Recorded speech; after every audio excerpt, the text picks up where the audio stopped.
No hay una calle buena, están todas con charco y llena de lodo y aguas negras.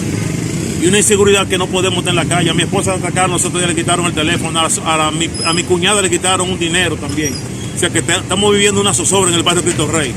Y todas las calles están, mira las muestras y todos los hoyos que tenemos y la inseguridad que hay por aquí por el barrio. El sector de los multifamiliares, aquí adentro, no se puede caminar. Están todas las calles tapadas. Y los filtrantes, está todo, los huecos, ustedes pueden observar los huecos que tenemos aquí en la calle, todos los huecos que tenemos aquí, el aguas negras arropándonos. Si llueve ahora mismo, aquí no se puede salir, toda la calle, y los niños enfermándose con el polvo, porque se vuelve una humareda que se le mete a la casa adentro a la gente que está en su casa. ¿Cuál es el nombre suyo? José Rosario.